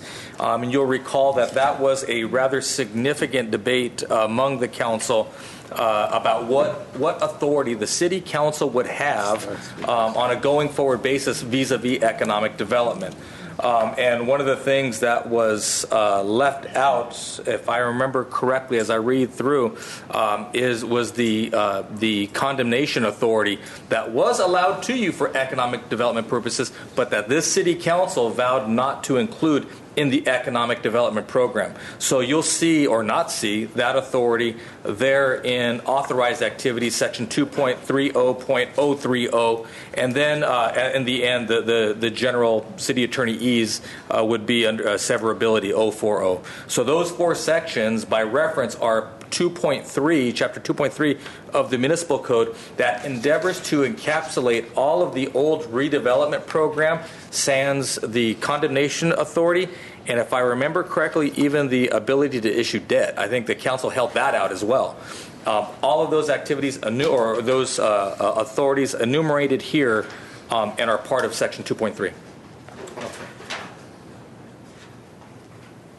Okay, and also we would still have the authority or the power to put it as a public bidding, like an auction. That's a great point because yes, you always have that authority to not to go through the either sealed bid or the public bidding process. Okay. And the only issue that I have that it bothers me is it says to dispose of real property for fair market value or less. I understand we want to. This is an economic development, and we want to bring businesses to Glendale, and there are a few different uses that we really want, but I just want to go on the record that I would never vote for a property to be sold less than the fair market value. So I think that sentence has to come out completely. But this is that's a fair question. What are the circumstances?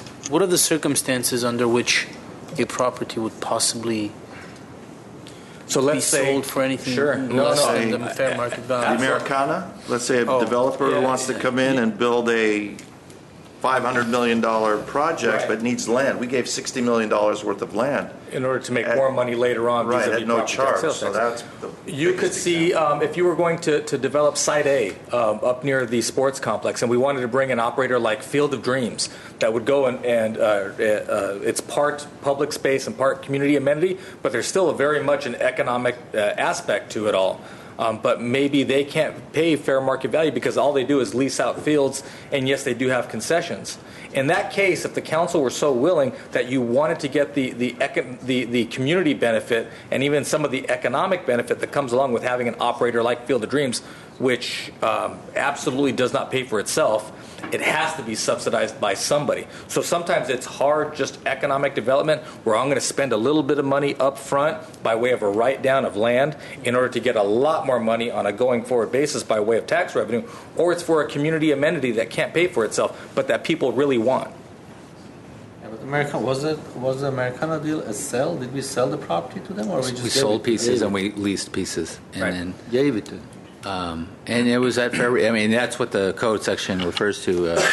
Is to sell either at the fair market value, or in the case of something like an Americana, back when we had redevelopment, fair reuse, which is the value of the property with the restrictions that you're placing on the property, and that's sort of the difference. And that was a tool that that was recommended by the staff and incorporated by the council in the existing code to leave the option open, of course, up to the council, because especially if we're going to do sales, that's require 4 votes, so there'll be a whole process involved in that. And in addition, there's a state law for sale of property for less than fair market value. You have to do an economic development analysis to show that there is a benefit coming back to the city as well. And that's so you have to do that. It's not just a.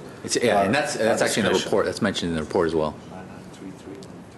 Well, that was the old redevelopment language. There's a new statute now that applies to city. That's a good memory. That's a good memory. Huh? 3, 3, 4, We're a 3, 3. senior. You were asking for this earlier. Okay. All right. Is there a sec? Oh, you introduced it. Okay. Very good. What's next, please? Budget. Oh, our favorite subject.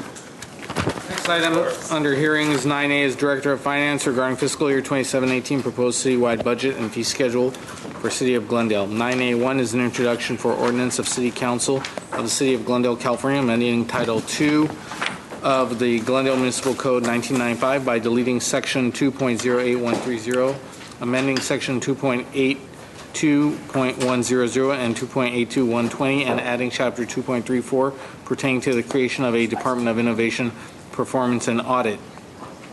2 is an introduction for ordinance of the Council of the City of Glendale providing for certain officers, subordinate officers, assistants, deputies, clerks, and employees of the City of Glendale establishing an office position in the City of Glendale entitled Director of Innovation, Performance, and Audit. Yes, Mr. Ochoa. Yes, sir. This is, as was read into the record, the budget hearing. The actual vote on the upcoming fiscal year's budget will take place next week following this hearing. And so we will go through in as much detail as desired by the council, considering that you've had 4 sessions totaling roughly more than 10 hours, looking at everything from your general fund and its forecast to the proprietary funds, the CIP, fees and charges, and what you have here today is the accumulation of all of them. So we have for you a little bit of follow-up on a number of different fronts, but all of this should be eerily familiar to you. As well, all of the relevant budget staff are here, and are the department directors and their management team if you have any specific questions. Again, with this being the hearing. Safe to I think if you want to open the hearing, Mr. Sinanian, that way we are officially on record. We can move forward. So we look here at the 2017-2018 general fund proposed budget. For the current fiscal year, you see along the bottom $194.78 million. In the coming year, $215 million for the general fund, an increase that is a little bit deceiving by way of the collapsing of some other operations back into the general fund, specifically the EMS fund, as well as the prepayment of some of the monies that we were getting from the state owing to our successful litigation, as well as some cost increases into the general fund departments. I will tell you that this would be among the first years that we are restoring on a limited basis some program funding to the general fund departments. And we are cautiously optimistic as we move forward. You'll see as we go on through the presentation that there are one-time adjustments and ongoing adjustments, and that is our effort to try to keep that balance and making sure that we just don't grow back to numbers that were somewhat unsustainable in the aftermath of the Great Recession. By way of appropriations, you see here what the big hits are. In terms of all of our operations within the general fund. PERS is, again, a net of the cost share is a major impact on our general fund. We show that in our 5-year forecast, how that number will effectively double over the course of those 5 years, and we are taking steps and great pains to make sure that we can address that. We have increases by way of overtime and salaries. A good chunk of that is, again, the collapse of EMS fund, the MOU agreements and obligations that we have for both police and fire, and the resulting impact on OT for those two departments, which make up 2/3 of the general fund. Overtime. Yes. What overtime we are talking about? All the departments? This is everybody in the general fund. The two big departments in the general fund are police and fire. You'll recall that we put in about $500,000 in net new monies for police overtime. And then because the overtime is a function of what salaries are by way of MOU increases with GFFA, GPOA. No, I've just figures. The second line, it says overtime. Yes, that's what I'm explaining. $7,152,000 and now is $8,600,000 for an increase of $1.496 million. Yes, sir. So fire department had $10 million of overtime. So the overtime that you're referring to is the actuals that will come through the year-to-date budget. Recall that we have an overtime budget of $4 million for fire. They will exceed that because they will pay the difference with salary savings. If they have unfilled positions, they will, but still have to staff their constant staffing. The overtime will go over what the budgeted amount is, but it will be made up by the vacancies in full-time salaries. Does that make sense? If we have vacancies, so that money goes for the overtime? Correct. It doesn't appear as overtime. It will be as if we had employees. Correct, sir. So their bottom line budget, they will meet, I want to say, 99% of their budget. I don't think this year they're projected to go over. They will be on or under budget, and a function of that, what we care about is that bottom line. So if they have vacancies, that salary savings will accrue to, in this case, overtime, because we're still staffing those positions. What do the salaries and benefits get made up of? A big chunk of that is going to be PERS. When you look again at $3.7 million, the EMS fund being collapsed back into the general fund, that also is augmented by an increase in workers' comp funds. And it's the safety rates just in terms of keeping people healthy, getting them back to work, making sure that that we don't have undue overtime, at least due to injuries on duty. We do have the $108,000 or $805,000 that we use from economic development monies that we've programmed back into the general fund as part of a 3-year plan to hire part-time and contract staffing to augment the entitlement review, building planning, and building inspection services. And then as you see across the bottom, just the obligations that are there with the respective employee associations, including an increase to hourly wages for those hourly employees, because previously we had required departments just to suck up those increases. Now we're holding them harmless as a means of catching up. The ongoing, you recall that we had 3 net new positions. We had a police department DNA lab employee. We had a fire inspector that ties back to a brush interface program that we are initiating that will ultimately be revenue neutral to us, new revenue, new cost, but that it would make better use of our fire company's time. and a net new position in innovation, performance, and audit, the new department that we would be standing up in the coming year. I referenced the police overtime already. We have the reallocation of 16 existing positions, and I believe only 3 of those 16 positions are management positions. The rest are being reallocated among line employees from one classification to another, but ultimately keeping the organization very trim and very streamlined. In terms of M&O, you'll see the increase in ISD, information services. This is both technology as well as radio expenditures within the various departments, especially police department. The EMS fund, again, we are pulling that back in, so new cost, but some new costs, significant new costs in bodies because we're bringing those paramedics back in, as well as their M&O to staff the outfit and rig those bodies. And we do get some revenues back into the general fund as well, but again, it gets eaten up by that cost. So the idea is just putting all of that activity into the general fund. When you look at building maintenance, while we are decreasing the amount of money that we're putting into city facilities, recall that we established a building maintenance fund and seeded that in the third quarter with monies that we were expecting to see by way of a surplus in the current fiscal year, and that allows us to better calibrate what the true cost of maintaining all of our buildings are so that we don't do it as a catch-as-catch-can fashion. Our best efforts are to try to make sure that we are paying costs, planning for replacement as time goes on. Decrease in terms of furniture equipment really reflects some of the activity that took place in the current fiscal year by way of the new central library. When you look at transfers and capital outlay, you'll see that we had a decrease in transfers to the CIP fund. That is really a function of activity. We had projects, a great many projects in the the current fiscal year. We aren't appropriating as much money, but that doesn't mean that activity is not taking place in the CIP. We actually have a rather robust CIP program.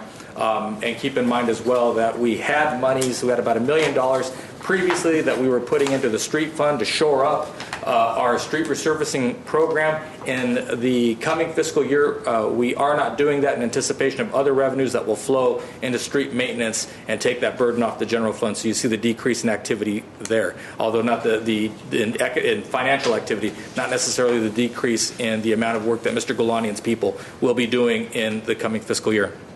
By way of recap, I mentioned previously that we're trying to be very, very cautious as we look at new expenditures in the general fund. So recurring adjustments, these are things that are being put into the general fund departments that we expect will occur year over year over year. The almost equal number, 2.2 million of the 5.3 million, are what we are referring to as one-time adjustments. These are things that are requested by the general fund departments that don't necessarily occur every single year, and or are things that are good to have, that are necessary to have within the respective departments, but that if we had to cut something, they would be among the first to cut. So rather than re-inflate general fund department budgets, the idea is to keep them as trim as possible and then basically require departments to sing for their supper each year as they go forward. The good case in point, you recall from I think our second or third study session, the fire department, a number of things that are ongoing by way of some of their staffing, by way of some of the programs that they have in the fire department, but things that we would have in the one-time adjustments, the outfitting of the SCBAs, the outfitting of a new fire truck that's coming in. We'll have to do that, but we won't do that every single year because we don't replace fire trucks or fire engines every single year, but rather on their normal depreciation schedule. So again, the idea here is to move as in a way that is responsible so that if we do have to make cuts going forward, they're not crippling cuts. It's a trust but verify type of budget going forward. Thus, when you look at the summary for the general fund, again, $215 million is the total appropriation, as evidenced by the revenues and increased strong revenues, sales tax, property tax, TOT as well. and the assigned economic development fund balance. This is the 3-year plan that I had referenced earlier that Mr. Lanzafame is using in order to make sure that we can provide exceptional customer service through building planning and the building inspection outfit. So we have plan checkers and inspectors, but we don't have them full-time on the payroll because we expect at some point that level of activity will drop off. And when they do drop off, when that activity drops off, we want our personnel costs to drop off as well. And then the undesignated fund balance, this is the amount of money you recall. I would draw your attention here to 2.473 is the expected surplus in the current fiscal year.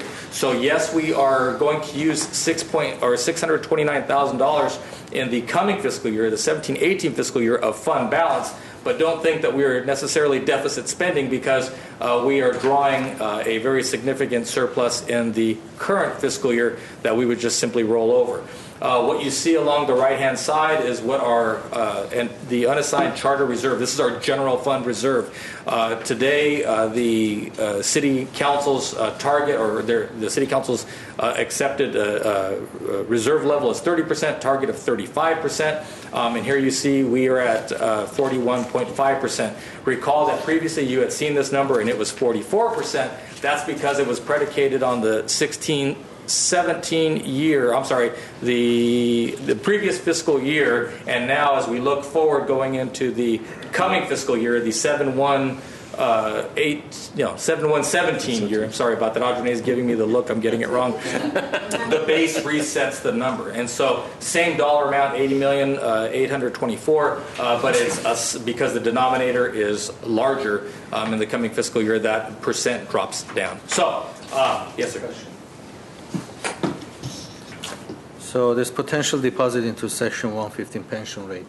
Yes, sir. This is just an assumption, right? That is money there. Is not being touched at this time until the account is set up. That is correct, sir. We are showing this here so that there is no surprise later on. Should council make a decision at a future date, we want you to know this is how much money is in that general fund reserve and what ultimately that could do as a percentage of budget. No decision being made here as it pertains to the trust. Okay, thank you. Yes, sir. Here again, you see the 5-year financial forecast. I would direct your attention to the net surplus deficit line there towards the middle above the PERS stabilization, because as the mayor indicates, that is all conceptual and theoretical at this point in time. But what you see there is a rather healthy general fund. But you do see looming off on the horizon those increased PERS costs that will nearly double if you look at the net PERS line, $24.6 million up to $47.1 million as we get out to 21-22. And at that point, we are showing a negative, but the idea there is that we would be adjusting for that, either through reductions in costs or increases in revenue, or some other mechanism. But the point being, we budget to the 5-year forecast, and we adjust. This is a rolling forecast as we go. That's the general fund. When you look at all of our funds combined, you'll see that in the coming fiscal year, we're looking at nearly $837 million for the coming fiscal year by way of the operation of this city. The general fund, as I say, is $215 million, but you see special revenue funds, the debt service fund, which is a good story. As you recall, we refinanced the certificates of participation that paid for the police building into a long-term structured debt. We dropped that cost down, and that $2.2 million should be the cost that we pay on a going forward basis. So we were able to get out of that the certificate of participation arrangement that really didn't work for us much anymore. And then I would direct your attention, remind you that on the CIP, the capital improvement funds, although you see a reduction of $9.3 million, that's only because in the current fiscal year we had appropriated a great deal of money for projects. Those projects are being executed now, and we don't reappropriate them once they've been appropriated once. So lots of activity, lots of projects, lots of investment in public infrastructure, but you'll see the decrease in the CIP appropriation. Also, you have, and that's primarily our parks program. You have the CIP strategic plan that was approved by the City Council. Enterprise funds. You see a moderate increase by way of water, power, sewer, and refuse. And internal service funds, you're going to see the ongoing investment in new radios for our police operators. When you look at the summary of appropriations overall, here you see a generally stable environment.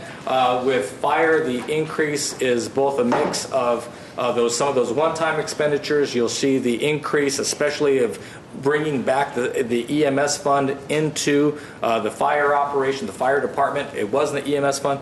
Now it's in the general fund, and that's a big chunk of that $9.6 million. The rest are MOU roll-ups that have been negotiated and placed into the budget. I have to tell you, both here and again in police, that $7.8 million there, 10.8% of the budget, a large chunk is, again, PERS, and a large chunk is workers' comp. And so to the extent we have now brought on third-party administrator to work with our in-house adjusters, we're showing success in getting people back to work, thus impacting the overtime cost. But again, those are our two biggest departments, and it's the cost of operating a full-service city. Thus, when you look at the complete increases, 10.4% in that general fund. Let's talk just briefly about our special revenue funds, CDBG. You see that we have a moderate increase in appropriation there. Don't let that fool you. I think if the federal government follows through with the skinny budget as proposed, we're already seeing impacts of that in our Section 8 program, receiving a note from HUD saying that they are going to be about $100,000 short, so they will expect us to take that out of the Housing Assistance Reserve. They're in the Housing Assistance Fund. So we will keep a very, very close eye on that. By way of continuum of care, although there is a reduction of nearly $800,000, understand that the revenue stream is still what it has been, but we're waiting on a few more answers on grants before we actually appropriate dollars. So there's appropriations that you see. Appropriations are down about $800,000, but we are confident that the revenue will come in, and when it does, we'll be able to appropriate monies for the continuum of care. This is just, again, what the special revenue fund shows at budget adoption. It's an actual snapshot at that point in time. When you look down the line, Urban Art Fund, we do have a good deal of money, as you know, in the Urban Art Fund. The Urban Art Strategic Plan is moving forward. Finally, at this point, we're excited to see what it holds. Lots of different ways to invest in arts and music and arts programming for the community. Understanding, I believe that there's about $4 million in that account. This is just an early foray into how we would best expend that, but I think you'll see a very aggressive expenditure program that will come to the council for your blessing, first as a strategic plan and then ultimately as an appropriation. We have a series of affordable housing funds. All come with interesting restrictions upon them, but together from 203 that you see here, the Housing Grant Fund, 209, Fund 202, and 212, and Fund 213, accumulating about anywhere from 17, 18, maybe $20 million as we move forward, both from funds coming through the old redevelopment loan, some program income, and some grant monies that will ultimately be, or not grant monies, bond monies that will ultimately be freed up by way of our bond proceeds. The last of the redevelopment bond proceeds. That will present us with the opportunity to come before you this summer with the Affordable Housing Strategic Plan, and we'll be asking you how best to program these 17, 18, 19, maybe $20 million, and what types of programs, what types of projects for the benefit of Glendale residents. You see here that we have all of our transit funds. You'll see Measure M, by and large, the new money that will flow into us will be used towards street reconstruction, street resurfacing, and we will continue to use other dollars both for the Beeline facility that we are constructing and the replacement of rolling stock, and hopefully be able soon to do a great deal of work by way of our streetcar project that will be studied for feasibility in the coming fiscal year, as well as the environmental work that's being done by Metro to study what would be the equivalent of light rail in what we call the Verdugo corridor, going from Union Station to Burbank Airport, or Bob Hope Airport. What are we calling it now? The Hollywood. Going to the airport. Is what you see. The rest of the smattering of other funds that we do track, there's a couple score of them. And I won't bore you with all the details. Certainly, my trusted associate, Ms. Isayan, can answer any specific question that you may have. The library fund is the bequest that we have that is there for purposes of library, and we're starting now to utilize that both for programming at Brand and especially at the new Central Library. So lots of good stuff that's taking place. And there's nothing on Measure H because we don't know what we're getting. Is that the reason? We are generally, yes, ma'am. Well, we are still working out the funding scheme based on the reports back from Yvette Sanvellian and Peter Zovac, who are your liaisons to the steering group. We think that we will get a significant amount of funding as Glendale as a standalone continuum of care. So that money will come back to you probably if they implement in 2018. We would anticipate sometime in the fall, if not sooner, coming to you with a model of how much money we would expect to get and where we would put that and how you would want to expend it. A question? Yes, sir. The new gas tax that was passed, where in this budget that will be going to show? That would be, I will tell you, State Gas Tax Fund? I'm sorry? Yeah, State Gas Tax Fund. Yes, sir. So you'll see an increase of $2.2 million in the gas tax budget there, Fund 402. And so that we would end up utilizing it to the benefit of our street resurfacing program. Again, that's one of the reasons why we would pull back general fund dollars from gas tax if in fact it's being made up by other subventions. Because we were told that our share would be around 5.6 million, in that range. I think the proposed for 4.1 gets you closer to that number. You're talking about a net increase year over year? Yeah, I'll have to defer if we can get you back that answer as we move through the rest of the presentation. All right. Again, not to be confused here, the Park Mitigation Fee Fund, it shows a decrease of 16.1. Understanding that's only because you appropriated that money in the 16-17 year. We do have a series of CIP programs separate and apart from those parks mitigation funds, and it includes everything from the Pacific Pool shade structure to the concession stand up at the sports complex to the batting cages at the sports complex, and I'm sure a few other things that I'm forgetting, but I'm sure Audrey will yell at me in a second. When you look at our enterprise funds, these are the funds that operate more as standalones, as internal businesses, if you will. The sewer fund, all in $32.8 million. We will complete the Chevy Chase sewer lift project in the coming year, and that will save us about $1 million a year in operating costs by pushing more of the sewage towards our facility versus going out to the Hyperion facility. So that remains one of those kind of strategic investments, one of the very singular and large investments that we've made in quite a while. When you look at the refuse fund, very stable type of operation. We are going to be replacing some trucks going forward, but the council will have an opportunity in the coming year to weigh in on the future of our refuse program, specifically as we look at everything from franchising to the advent of the possibility of an anaerobic digestion program up at the landfill that will conserve landfill space and generate a cleaner methane gas that will then produce bio gas that we will hopefully expect it to burn and really advance our green energy efforts. The Electric Works Revenue Fund, again, very stable environment for GWP, but fewer projects being appropriated for the investment in the infrastructure in this coming year. And you see the Waterworks Revenue Fund, again, healthy. I'm pleased and proud to report to you that while the water fund had been upside down $20 million, it is just about above break even, so we have corrected that problem as you've gone forward. And we have been investing monies into the infrastructure a little bit less in this coming year because the projects are all underway.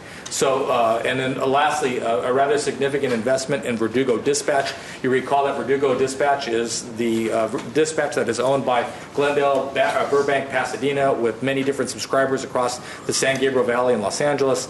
And so we are investing in the infrastructure that you'll recall from your tour under Work Boot Tuesday of everything that our Administrator Don Wise had indicated. It's just time to move towards a higher level of capability, especially considering the type of buildings and programs that we have here in town. When we look at the internal service funds, a little bit less exciting, but still important to us. These are all of everything from information services to our insurance programs, and I will direct your attention to the medical insurance fund. We are about $9 million lower than what we thought we were going to be, and a big chunk of that, as I mentioned during your study session, is a function of the OPEB unblending. City Council took the difficult yet ultimately courageous step of unblending the post-employment retirement benefit.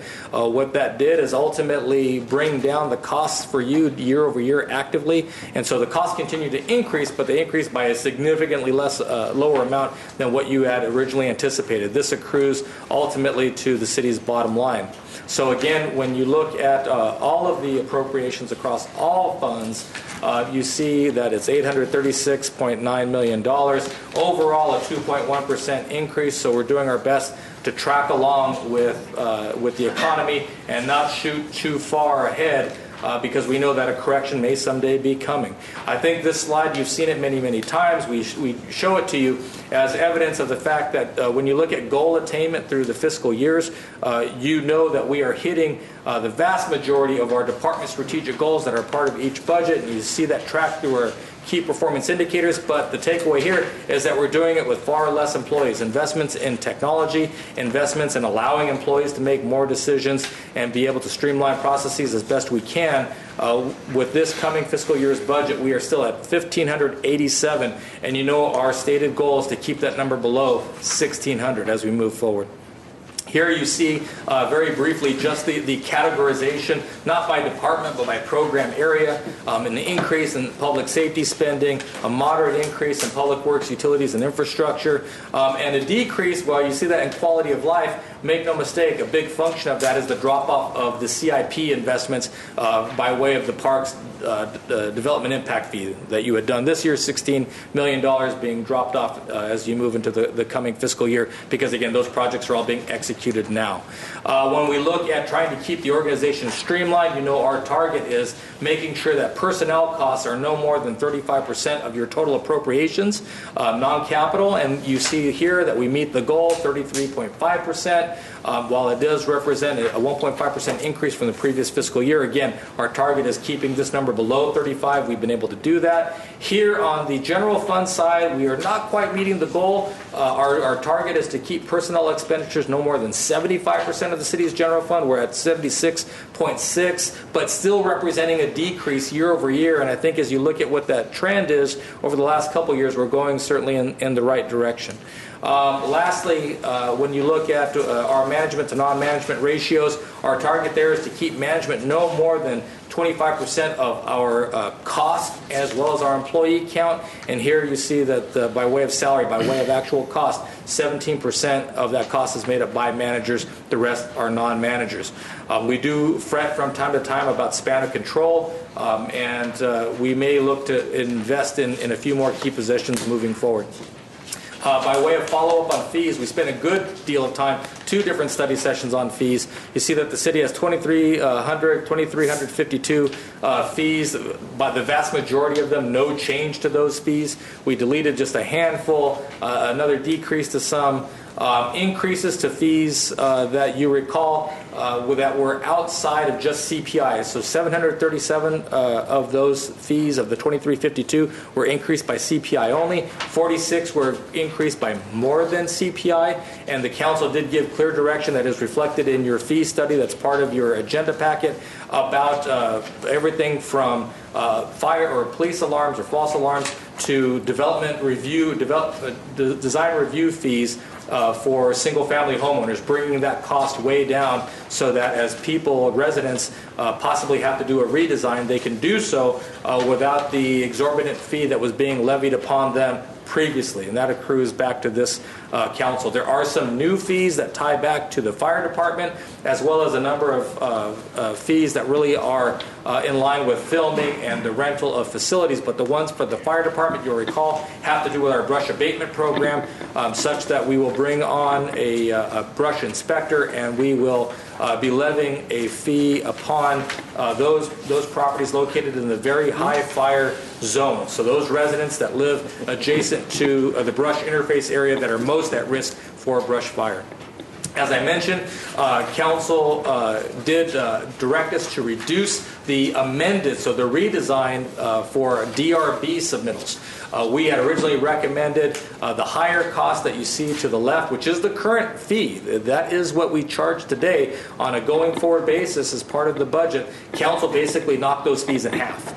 So if you are building a house under 3,500 square feet and you were ultimately sent back for redesign, instead of paying $52.30 for your resubmittal, it'll be $26.70. By the same token, for those projects, single-family homes, mind you, only single-family homes over 3,500 square feet, again, you knock that down by half.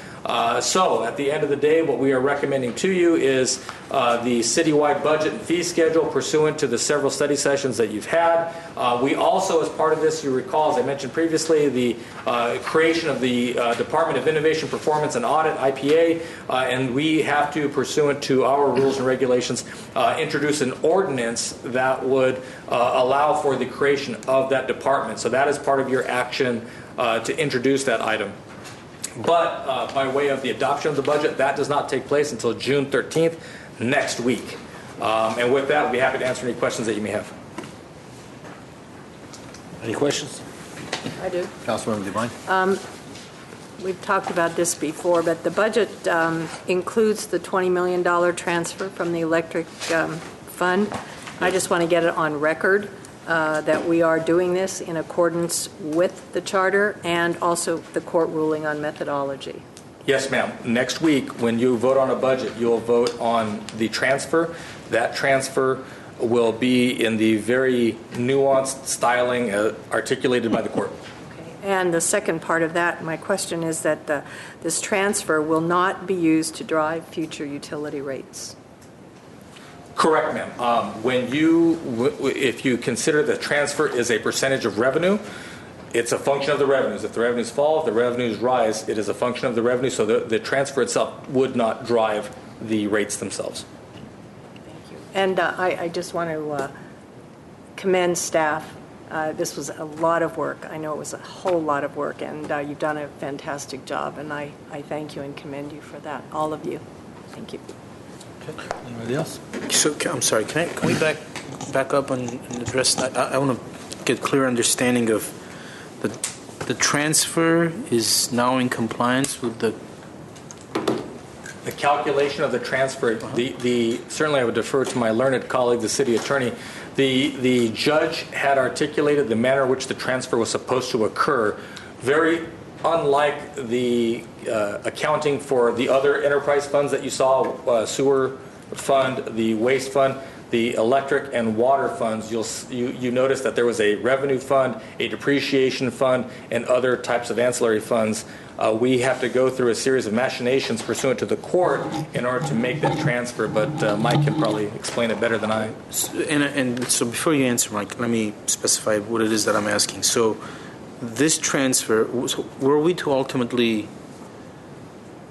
not prevail in the lawsuit, this year's transfer will not count towards any future damages that's going to be assessed against us? Well, remember, there were two aspects of the lawsuit, and the question I think that posed to Councilmember Devine and answered by Mr. Ochoa was, the one issue was, are we following the charter accounting provisions to the T? The court ruled that we were not. We were supposed to transfer from the GDP surplus fund to our general reserve fund, and then use that fund from there, transfer to the general fund. the court ruled that we were not complying with that. And so since last year, we've been complying with that. We are not appealing that part of the ruling. And when we were here, I think at mid-year, we made a very specific finding that we were going to comply with that.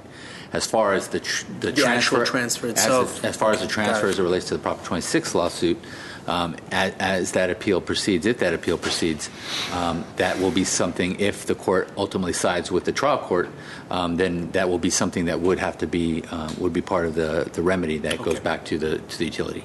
Got it. Thank you. Thanks for that clarification. Okay. What's next? Mr. Alajani.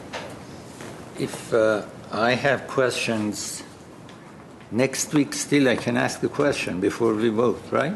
Yes, sir.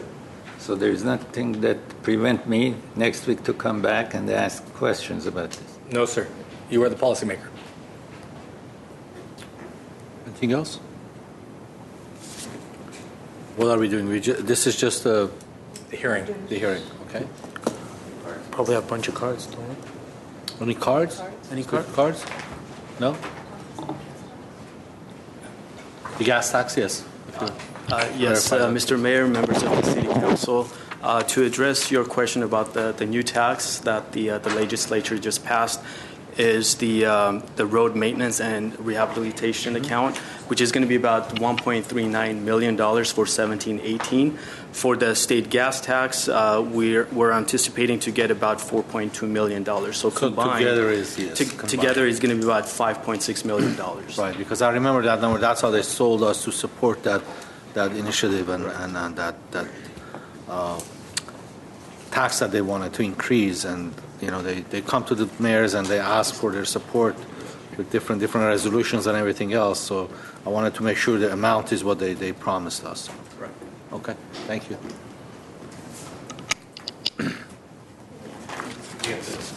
I don't know if you have you have to open the hearing and close the hearing if you don't have any cards. I think it was open. So it was open and close the hearing if you don't have any cards. So if I have no cards, I'm going to close the public hearing. And do we need to take a vote? No. The two ordinances need to be introduced, and I would ask that the ordinance at 9A1, very minor amendment that the Director of Finance under Section 2.82120 is going to retain the clerk support, going to continue this clerk support to the Audit Commission. That was something that we changed, but it's going to go back. That's the only change from what you have before you. Is there a motion?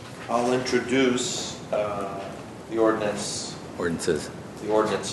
with the amendment discussed by the city attorney at 2.8, 2.1. Okay. What's next? Ordinances were introduced by Councilmember Najarian. Thank you, Stan, for your hard work. And Mr. Ochoa. You can take a breath now. How about Mr. Elliott? now. Don't encourage me. No, seriously, this is a lot of work, and you guys did a tremendous job. Thank you. What is next, Mr. City Clerk? Next is oral communication. Discussion is limited to items not part of this agenda. Each speaker is allowed 5 minutes. City Council may question or respond to the speaker, but there will be no debate or decision. City Manager may refer the matter to the appropriate department for an investigation and report. No cards were submitted for this portion. There is new business, however. Is there new business? Yes. Before you, on one of the new business items, I need to recuse myself, step out of the room, as I do have a conflict in that matter, as the vendor is a source of income to me. So I don't know if you want to do the other one first. The No. other one. Okay. I move that the city of Glendale hereby... Your microphone, Councilmember.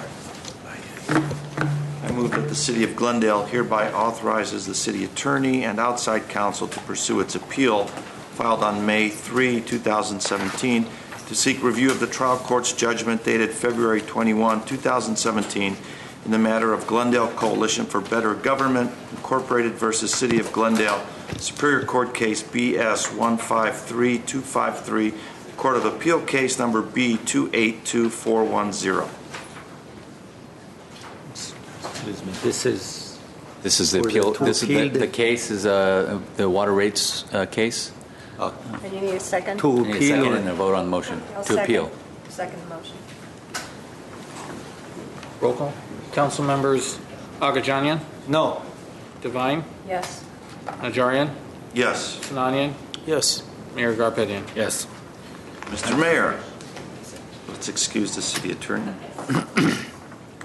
I move that the city manager be and hereby is authorized to enter into a retainer agreement with Liebert, Cassidy and Whitmore to provide legal services in connection with advice and consultation on employment and labor relations matters, litigation, both in court and Public Employment Relations Board, and other labor-related matters. The city manager or his designee is authorized to enter into said retainer in an amount not to exceed $500,000 for a 2-year period, with the option of 2 additional 2-year extensions, which the city may exercise upon approval by the city council. Is there a second? Is there a second?